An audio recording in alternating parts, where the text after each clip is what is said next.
Ladies and gentlemen, good afternoon and welcome to this Friday, April 12th edition of Guadalupe Valley Views. Find ourselves back out at Green Dickson Park in beautiful Shiner, Texas, where we're getting it ready underway this evening and tomorrow for the 10th annual Shiner Volunteer Fire Department Cookoff and Car Show. And once again, having the pleasure to sit down with this evening and talk to Billy Petru. He's the Shiner Fire Chief. Billy, hey, buddy, it's good to see you again. Sorry we took a year to get back with you here on the radio, but it's thanks for taking time to visit with me about the event this weekend. Thanks for having me again. It's always great to get together and catch up a little bit and talk about the fire department. Shiner Fire Department is, how many members do you guys have that make up Shiner Fire Department? Right now we are completely full. We have 50 members. Our bylaws say we can have 50 members, and we are presently full.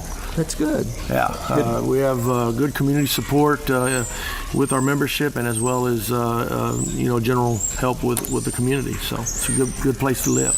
And in Lavaca County, you and I kind of talked about this a year ago, I guess, on our visit. But y'all cover a pretty good large portion of Lavaca and even parts in the Gonzales County.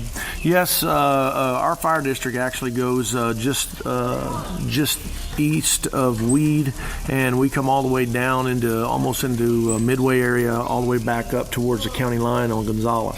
The Gonzales County line, we kind of drift across because those guys are so far away that a lot of times we answer their calls and they're ESD, but they'll call us for mutual aid, or either if we do get a call, we'll drift into their area just to help them out and get that done for them to help the citizens.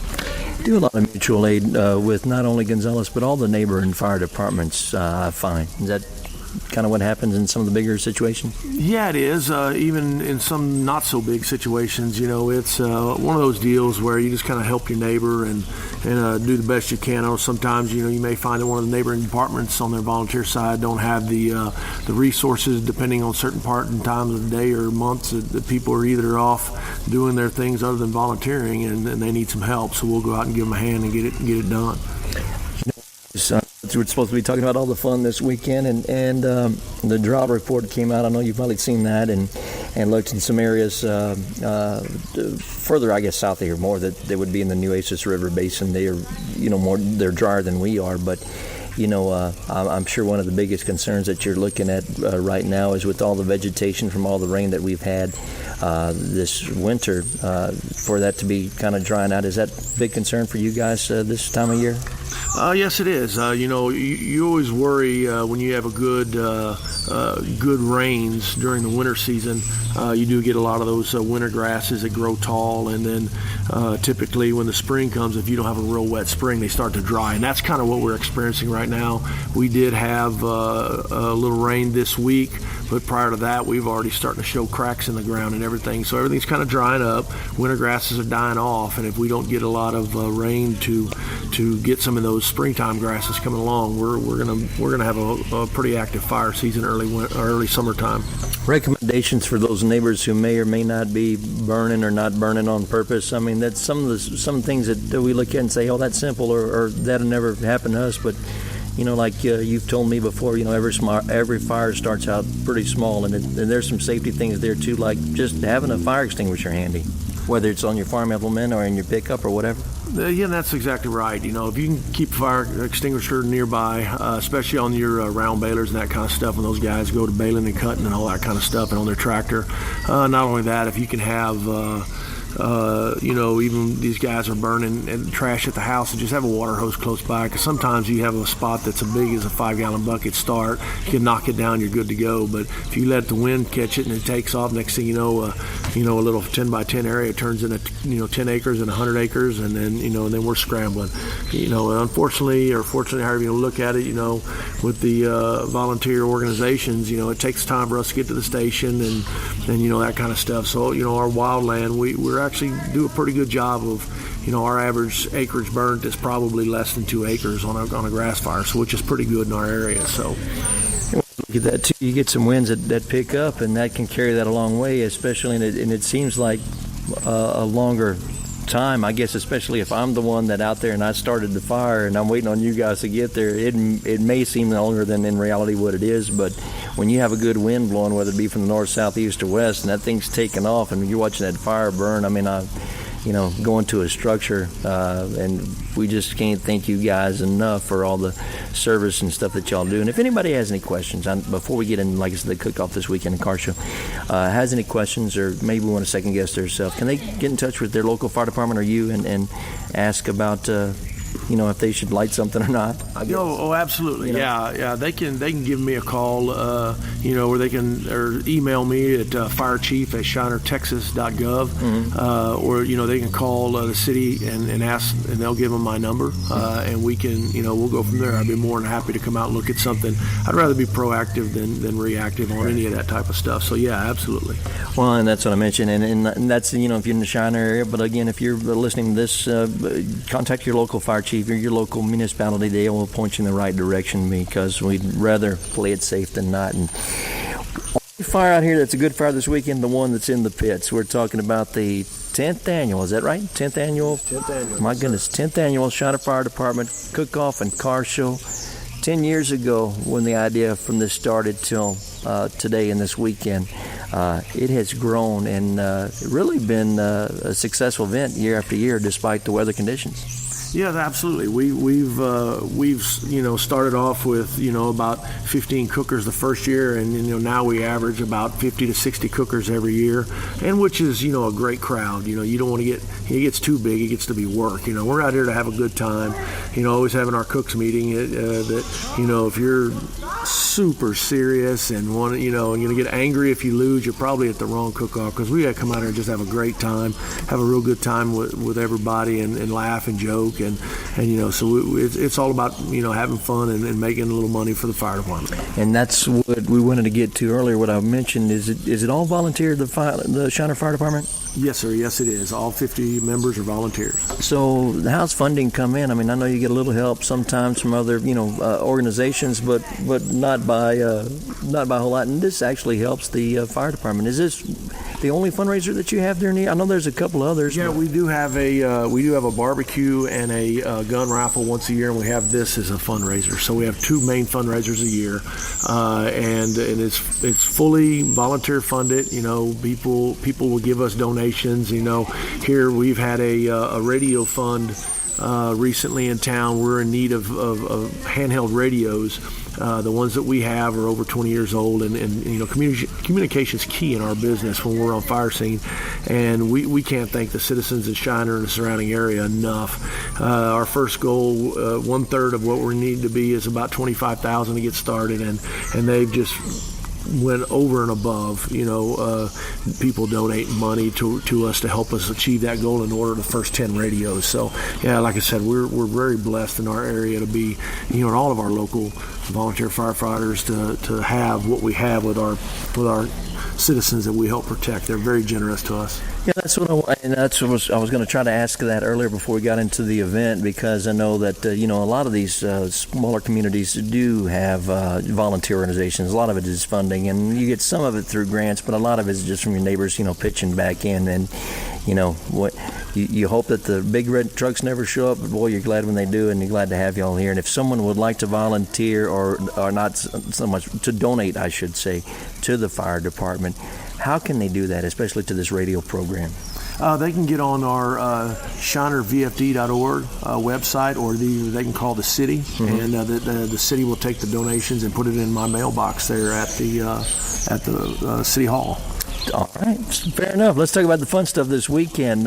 What's going on tonight into tomorrow? I know you've got some notes there. Yeah, we have a band on Friday and Saturday. We have free music here under the pavilion next to the tennis courts. We have a cooks meeting, before the band gets going at 8 o'clock on Friday in Calcutta. And that's Friday evening, that's 8 Friday o'clock. Evening, 8 o'clock, and then immediately after the band starts, and just everybody just hangs out on Friday, and everybody gets set up and gets wound up real tight, and then we just go from there. But on Saturday, everything starts off, pretty early. Those guys get up. Some of them start around midnight or so on the cooking and seasoning, I should say. But then we start off with the 5K in the morning around 8 o'clock. The barbecue cook-off and auto show is pretty much all day. Auto show, I think judging is around 1. You can get there around 8 to get your car in if you haven't already signed up. We'll have food and craft vendors out here all day long on Friday and Saturday. We'll also have mini tractor pulls as well in the morning and into the afternoon. Usually about 4:30 or 5 they wrap up. We have the hobo band here under the pavilion from 2 to 4. We also have a kids fishing tournament this year is new. We used to have a kids pork steak. We got away from that a little bit since last year, and I think we're doing a kids fishing tournament from 11 to 2. And we'll have the award ceremony for those guys with some big prizes and stuff. We have some good sponsors with that. But other than that, we'll also do landing zone and helicopter landing demonstrations. My guys will get out there and set up an LZ and land some. I think we got 6 helicopters coming in and landing this year, and let everybody kind of tour the helicopters and get used to what they do and don't do in the air ambulances and helicopters. And in the helicopters, which you just mentioned, it's an air ambulance type deal. Is that what it is? Yes, it is. Okay. Yeah. So you'll have, and I know there's a number of different services that serve this region, and I think you're showcasing pretty much all of them. Yes, we are. We've got helicopters coming from Seguin, LaGrange, Victoria, Austin, and I think we may even have 1 or 2 coming from Corpus. It's interesting to see. In the landing zone is going to be which way down here? The landing zone will be on the north side of the park, and from where this pavilion is, the helicopters will land at about 200 feet from where we're sitting right here. So it's pretty close. It'll be everybody. They definitely know what happens when it happens because they're coming right over the top of everybody. Well, that should clean the park, and move some of the stuff around if somebody misses the trash can. Sometimes you get those cookers complaining about they don't have enough wind. Well, we just kind of fly over a few times to kind of give them a little wind to help with their. Hey, it's about hospitality. You just taking care of them. There was another thing that you had mentioned on the mini tractor pool. Is that between the softball field and tennis courts? Yes, it's between the baseball fields and the tennis courts. We'll set the track up there, and they do a full, just like the big guys. The apparatus they use, they drag and everything, the sled and everything looks just like the big one. And I've seen 12-year-old kids out there on a Cub Cadet lawnmower that has a four-cylinder or a little jet engine on it, so they get after it. Is that part of the TMPTA, the Texas Mini Rod Pullers, or is that a sanctioned event? Yeah. Yes, it is. Oh, those things are always neat to see. And you mentioned that Cub Cadet, man. I tell you what, we can get a lot of yards mowed with that thing real fast and in a hurry, too. What else you got going on there, Billy? Well, other than that, with Shiner Volunteer Fire Department, we, kind of news, I guess, if you will, we just ordered a brush truck, which we've been needing for a while now, and also we're working on a new station. We're going to build a new fire station across the street from our existing station. It'll be a 4-bay station, so we're running out of room is what we're getting into, and all the trucks you buy now are getting larger and larger, even your brush trucks. So, and we also have a kind of an issue with we're 3 deep in the station on one lane, and the other ones are all 2 deep, and we're having to move trucks to go to a fire depending on what apparatus we need. We're having to juggle things around. This way, everything will be first out, so you can just jump in a truck and roll. You don't have to try to move something in order to get what you need and leave. So, and sometimes like that, seconds are key to saving property, and sometimes in life as well. Oh, absolutely, yes. And especially in our situation, being volunteer, most of the time it takes us 2 to 3 minutes to even get there to the station, and then you got to spend 5 minutes juggling things around. Mm-hmm. This way you can get in and roll. We're trying to bring our response times. Typically, we're in about 8 to 9 minutes, and we like to bring those down to about 6 or 7 minutes. Doesn't sound like much, but some of these old 100-year homes, built with red pine, in 2 or 3 minutes time is the difference between saving a structure or not. And it's something like that we don't think about until it's too late. And we always kind of go back on that safety thing about just having the small things like your smoke detectors, carbon monoxide detectors, and things like that. And obviously, you've got information, on how to do that. But I really recommend that in any home. As a matter of fact, you talked about this new fire station that you're looking at. Obviously, that doesn't get done for free, and you're looking at donations on that as well. And again, shinervfd.org. Yes, sir. But actually, on that project, we have been 100% funded by the Dixon Allen Foundation. They've been gracious for us. We wrote for a grant, and they're helping us build that station. and the city of Shiner has helped us with the land as well. So, our station is actually funded, which is awesome. Like I said before, where people in our area just come together and help where they can.